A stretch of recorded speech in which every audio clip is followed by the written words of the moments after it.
ان لوگوں سے تھوڑا سا شکوہ ہے جو کہتے ہیں جی میں نے جی بڑی راج راج کے زیارت کر لیا، بس راج گئے، ختم ہو گئی بات۔ سنو، نبی پاک علیہ السلام نے 53 سال حیات ظاہرہ کے وہاں گزارے، 53 سال، لیکن جناب صدیق اکبر رضی اللہ تعالیٰ عنہ فرماتے ہیں قربان جاؤں، جس رات میرے کریم محبوب علیہ السلام ہجرت کی رات مکہ مکرمہ سے نکل رہے تھے تو حضور پلٹ پلٹ کے بیت اللہ کو دیکھتے، حضور پلٹ پلٹ کے دیکھتے تھے، اور پھر میرے محبوب کریم علیہ السلام نے پلٹ کے کعبے کی طرف دیکھ کے فرمایا بیت اللہ تو مجھے بڑا ہی پیارا ہے، تو مجھے بڑا ہی پیارا ہے، اے شہر مکہ تو مجھے بڑا ہی پیارا ہے۔ فرمایا اگر میری قوم مجھے پریشان نہ کرتی میں تجھے کبھی چھوڑ کے نہ جاتا۔ 53 سال رہنے کے باوجود بھی حضور کا بیت اللہ سے پیار، نبی پاک کی اس شہر کے ساتھ وابستگی، وہ دلچسپی، وہ ذوق، وہ شوق، وہ کیفیات کیوں مان پڑتے جا رہے ہیں ہمارے جذبے؟ ہمارے سیاست کی باتیں روز ہونے لگی ہیں، بحثوں کی باتیں روز ہوتی، لیکن اپنا عشق مضبوط کرنے کی بات، آپ یقین کریں یہ جو عشق ہوتا ہے یہ بندے کو آزاد کر دیتا ہے، یہ بندے کو عشق آزاد کر دیتا ہے۔ اعلیٰ حضرت فرماتے ہیں اے عشق تیرے صدقے جلنے سے چھٹے سستے، جو آگ بجھا دے گی وہ آگ لگائی ہے۔ اور علامہ اقبال کہنے لگے، اقبال سمجھاتے ہیں، وہ کہتے ہیں بجھی عشق کی آگ اندھیر ہے، اب مسلمان نہیں اب خاک کا ڈھیر ہے۔ کہتے ہیں بغیر عشق کے نا کوئی کام بھی، نماز بھی بغیر عشق کے پڑھی جاتی ہے تو کوئی مزہ ہی نہیں دیتی، بندے کہتے ہیں دل ہی نہیں لگتا، پیری مریدی ہے بغیر عشق کے ایسی رسم ہی ہے، ٹھیک ہے گزارا چل رہا ہے، قرآن شریف کی تلاوت ہے تو بغیر عشق کے کیسے کیفیات چلیں گی؟ اللہ رسول کے ساتھ پیار ہے تو کوئی دلچسپی نہیں، کوئی شوق نہیں، کوئی کیفیت۔ آپ یقین کریں کچھ بندوں پہ بندے کو تڑپ آ جاتی ہے، شوق آ جاتا ہے، یار یہ اس کو کیسے نکالیں، یہ کس طرح کا پیار کرتے ہیں، آ کے بیٹھا رہتا ہے، چپ کر کے بیٹھا رہتا ہے، کہتا ہے جی کوئی کام نہیں بس 10 منٹ ملنا ہے، بندے کو اس بندے پر ویسے ہی پیار آ جاتا ہے۔ کچھ ایسے سنگی ہوتے ہیں جو آستانوں پہ 10 چکر لگا کے آتے ہیں، شکوہ نہیں کرتے کہ میں 100 دفعہ بھی آیا ہوں فلانے حضرت ملے نہیں، وہ وارفتگی ہے، وہ شوق ہے ہمارا۔ جب تک اللہ رسول کے ساتھ رشتہ عشق کا تھا، پیار کا تھا، ذوق کا تھا، درد کا تھا، خلوص کا تھا، آپ یقین کریں طبیعتیں جمی ہوئی تھی۔ نبی پاک نے نا ہمیں تکلیف میں رہ کے پیار کرنے کا درس دیا۔ بخاری مسلم میں حدیث ہے، حضور اپنے مدینے کی شان بیان کرنے لگے، حضور فرمانے لگے، محبوب فرماتے ہیں یمن فتح ہوگا تو وہاں کھیت اچھے ہوں گے، کھلیان اچھے ہوں گے، کاروبار اچھے ہوں گے، تو کچھ لوگ مدینے والے وہاں جا کے رہنے لگ جائیں گے، آباد ہو جائیں گے، لیکن حضور فرماتے المدینہ تو خیر لہم لو کانوا یعلمون۔ بات کو سمجھنا، فرمایا کہ وہاں کھیت کھلیان اچھے ہیں، ان کا کاروبار وہاں زیادہ چلے گا، لیکن رسول کریم نے فرمایا مدینہ ہی ان کے لیے بہتر تھا، کاش وہ اس بات کو جان لیتے۔ فرمایا پھر عراق فتح ہوگا تو وہاں بھی کچھ لوگ چلے جائیں گے، کاروبار ان کا اچھا چل جائے گا، وہاں رہنے لگیں گے، لیکن فرمایا المدینہ تو خیر لہم لو کانوا یعلمون، فرمایا مدینہ ہی ان کے لیے بہتر تھا، کاش وہ سمجھ لیتے۔ اور میرے نبی پاک علیہ السلام نے فرمایا جو مدینے میں ڈٹے رہیں گے اور مدینے کی تکلیفوں پر صبر کریں گے، اذیتوں پر صبر کریں گے، فرمایا اگر وہ گناہ گار ہوں گے مدینے میں رہنے والے تو میں قیامت میں ان کی سفارش کروں گا، اور اگر نیکوکار ہوں گے تو میں اللہ کی بارگاہ میں ان کی نیکیوں پر گواہ بن جاؤں گا، گویا میں ان کے ساتھ رہوں گا۔ مدینے کے ساتھ نبی پاک کی جو محبت ہے، حضور کا جو پیار ہے، جس رات میرے نبی پاک صلی اللہ علیہ وسلم مکہ مکرمہ سے نکل رہے تھے نا مدینہ طیبہ جانے کے لیے، تو حضور نے دعا فرمائی، کہا اے اللہ تو نے مجھے اس شہر سے نکالا جو مجھے بڑا ہی پیارا تھا، اے اللہ یہاں بڑی یادیں تھیں، بڑا پیار تھا، تو نے وہاں سے نکالا جو مجھے بڑا پیارا تھا، اے اللہ اب تو مجھے اس شہر میں داخل فرما جو تجھے بڑا پیارا ہے، وہاں داخل فرما جو تجھے بڑا پیارا ہے۔ مدینہ طیبہ کے لیے نبی پاک نے دعا فرمائی، کہا اے اللہ تیرے نبی ابراہیم علیہ السلام نے مکے کے لیے دعا کی تھی، میں مدینے کے لیے دعا کر، اللہ مدینے میں دگنی برکت عطا فرما۔ اللہ کے محبوب علیہ السلام کی خاص دلچسپیاں مدینہ طیبہ کے ساتھ، مدینے والوں نے نہ حکمرانی نہیں کی، تو حضور نے پہلے کہہ دیا تھا خلیفہ قریش میں سے ہوگا، لیکن حکمرانی نہیں کی، غلامی کی، مدینے والوں نے نبی پاک کے دروازے کی گدائی کی، مدینے والے ہر میدان میں حضور کے سامنے کھڑے ہوئے دشمن کے مقابلے میں، مدینے والوں نے پیار کیا۔ اس لیے میرے نبی پاک علیہ الصلوۃ والسلام نے فرمایا اگر لوگوں کے دو گروہ ہو گئے، دو لائنوں میں لوگ چلنے لگے، ایک لائن ادھر چل رہی ہے ایک ادھر چل رہی ہے، تو حضور فرماتے ہیں میں تو اس لائن میں چلوں گا، اس قطار میں چلوں گا جس میں مدینے کے لوگ چل رہے ہوں۔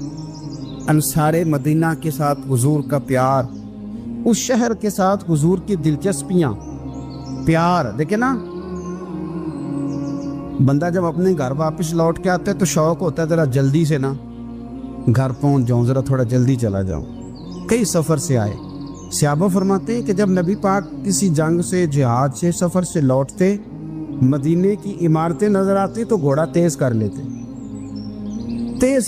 اپنے اندر نا یہ ذوق پیدا کریں، یہ پیار پیدا کریں۔ آپ یقین کریں کوئی ٹھنڈے ٹھنڈے مسلمان، وہ کوئی کیفیت نہیں، صبح سے شام تک میں دوستوں سے کہا کرتا ہوں الحمدللہ کبھی ایک آیت پڑھ لینا قرآن پاک کی ترجمہ و تفسیر کے ساتھ تو سارا دن وہ گھومتی رہتی ہے دماغ میں، رات کو اس کا ذائقہ رہتا ہے روح میں۔ تو جب میں اور آپ سارا دن پڑھیں، سیاست کریں، سیاست سنائیں، کہانیاں کریں، غیبتیں، پھر دماغ میں الٹے سیدھے خیالات ہی آنے۔ تو اگر صبح اٹھتے ہی سب سے پہلے مدینے والے کی ایک نعت سنی جائے اور شام کو سوتے وقت بھی ایک نعت سنی جائے، ایک نعت نعمتیں بانٹتا جس سمت وہ ذیشان گیا، اس طرف منشی رحمت کا قلم دان گیا، تجھے جانا تجھے مانا نہ رکھا غیر سے کام، للہ الحمد میں دنیا سے مسلمان گیا۔ تو اگر یہ ذوق بنا لیا جائے تو انشاءاللہ رات کو بھی آپ کو نا مدینہ ہی نظر آئے گا، انشاءاللہ خواب میں بھی آپ ٹکٹنگ کرا رہے ہوں گے، آپ ویزا ہی لگوا رہے ہوں گے، لیکن شرط یہ ہے کہ وہ کیفیت ہو، وہ پریم ہو، وہ پیار ہو۔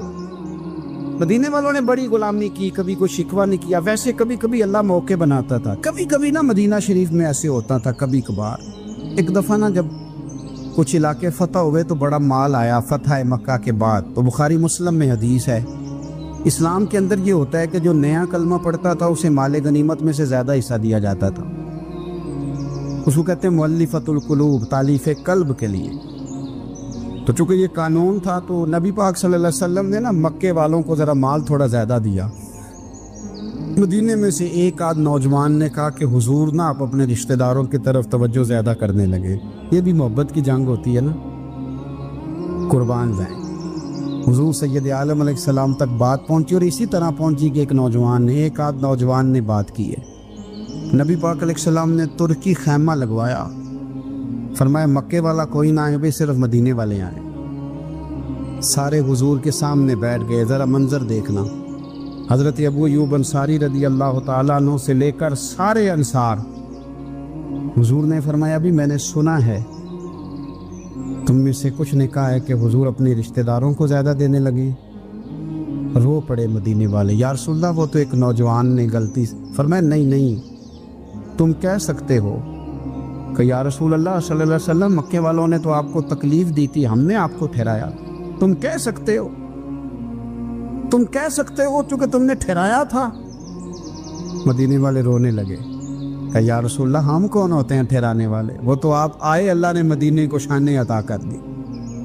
میرے محبوب نے فرمایا تم کہو نا کہ یا رسول اللہ مکے والے تو بدر میں تلواریں لے کے آ گئے تھے، ہم تھے جنہوں نے سینے پیش کیے تھے۔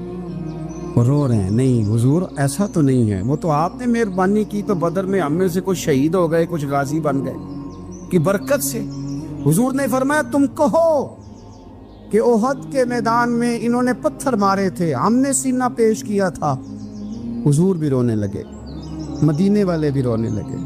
نبی کریم نے فرمایا تم کہو کہ جانے ہم نے قربان کی، تم کہو کہ حضور ایک قربانیاں ہم نے دی، کہہ سکتے ہو تم نے دی ہیں، ہمارا حق بنتا ہے کہو۔